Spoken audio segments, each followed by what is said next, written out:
In this lesson today, we are going to be creating a chameleon. And if you guys don't know what a chameleon is, it's kind of like a lizard, but it changes color with where it's at in its habitat. So I'm going to start by making a branch.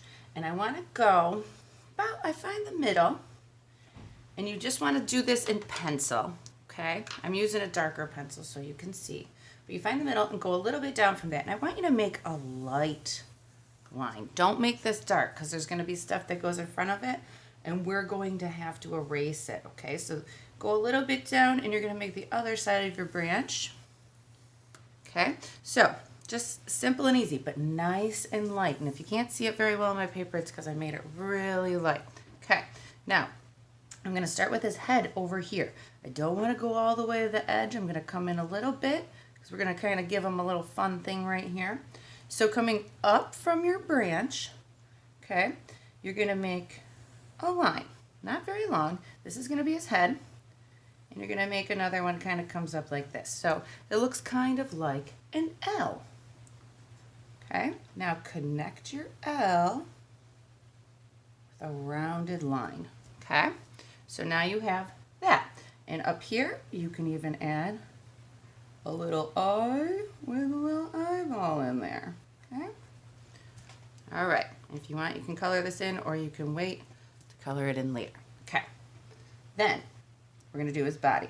So you're going to come right from the bottom of his head here and make that line come about here. Okay, you got to leave some room from his tail, so don't go too far. If you went a little shorter, that's fine too. I might have went too long. Okay, then I'm going to come down from his head just a little bit, and I'm going to make a bump that finishes off his body. Okay, all right. Now for the tail, this is the tricky part. Okay, so I'm going to start down here and I'm going to go underneath my branch. Okay, so I'm going to take this and I'm going to make a swirl. Do you remember those swirl lines? So I have that, but he doesn't have a skinny tail like that. He's got a thicker tail. So I'm actually going to go up from this line I started here, starting on the body, and I'm going to go and follow my swirl, okay, till I get to the end, and then I kind of make it with a rounded edge. Okay, we're going to give him some legs, so you can put one here up by his head, one here. Make sure they're touching your branch. Okay, now you can come in, maybe you want to give him a little smile, and then you can actually right from there give him a little tongue. That's another little twirl. Okay, so you have your basic chameleon. Okay, so here's a few things you want to do. Inside where you see your lines going through, so in his legs, I'm going to erase that line. Okay, so it's over top of my branch. Same thing here. This tail is wrapping over top of the branch. Okay, now you can go back in and make your branch line darker. Just don't go through what you drew. Okay, leave those spaces available, and then voila. Now on your branch you could add some leaves.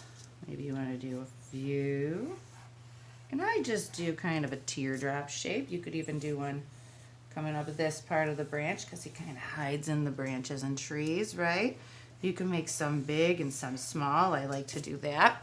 Okay, now we got to add some design to our chameleon. You have, the face is going to stay the same. This we are going to stripe.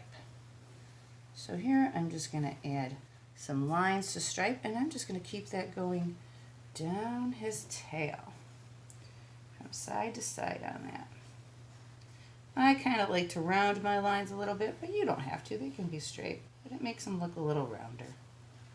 Okay, now if you want to make him have, like he's in the trees coming from the top, you could add a few more leaves. Maybe you want to do some clouds in the background. I like to make it look like he's hiding in the trees. Okay, so when you're done with this, what you can do is add color. It can be paint, it could be marker, it could be crayons, but I'm going to show you something that you might be interested in doing. Now, a lot of you have used these in class. These are oil pastels. If you don't have oil pastels, crayons will work for this step, but not probably as great as these do. But if you ever got one of those art kits for Christmas, you might have oil pastels in there. So check it out, okay? So, or any birthday or holiday or whatever you may get them for, just for fun. So what you're gonna do is you're not coloring in. Now you could color in with these, that would be just fine. But I'm gonna actually create what we call a resist. And our resist is something that you get when things like oil and water don't mix, right?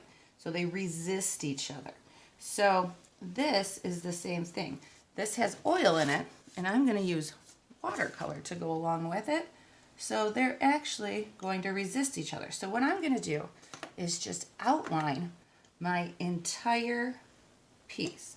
Now you could use all one color if you wanted to outline it. I like to outline them multiple colors, but the thing is you want to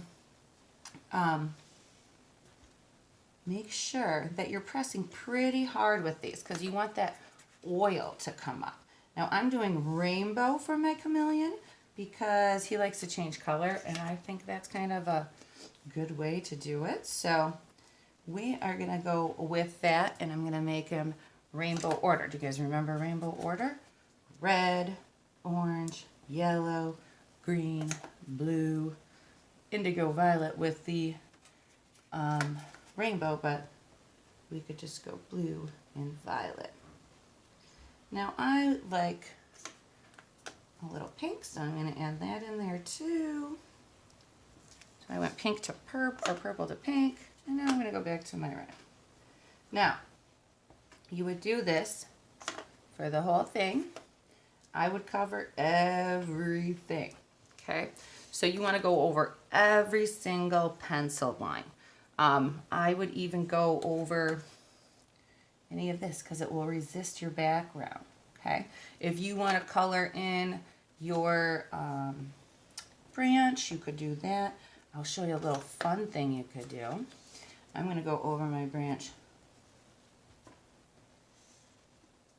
with my brown. I'm going to do the rest of my tail too.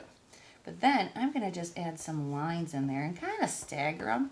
And what this is going to do is give my branch texture, how something feels, okay?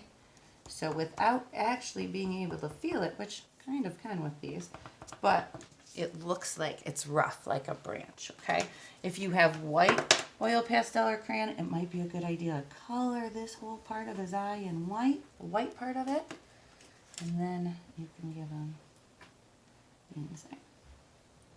Okay, now I would finish doing all my oil pastel, but I just want to show you quick how the resist works. So I have my color in here, and what I can do is when I go to paint inside, it's not going to go past those lines. It kind of helps you to keep your painting in the lines, okay? So I can kind of play with it as much as I want. I could even, you know, add, oh, look at it, it's not coming out of there. And then I add my orange, and I even get a little red orange in there. Okay. I would also, you know, if you're painting, I wouldn't use oil pastel in the background for your sky. I would use a wash of paint. And remember, the good way to get that paint kind of moving is to use a lot of water and to pre-wet your background with your brush first, okay? So I would go over and pre-wet, and then when you add your little bit of blue in there, it stays nice and light, okay? Because you don't want that sky to be darker than your chameleon, okay? And I haven't finished doing all my stuff yet, so I'm not going to do this whole sky, but just wanted to show you a little piece of it, okay? So I'll have a quick time video of me finishing this, or not a quick time, time-lapse video of me finishing this so you can kind of see how the color ends up, but happy drawing. Can't wait to see what you make.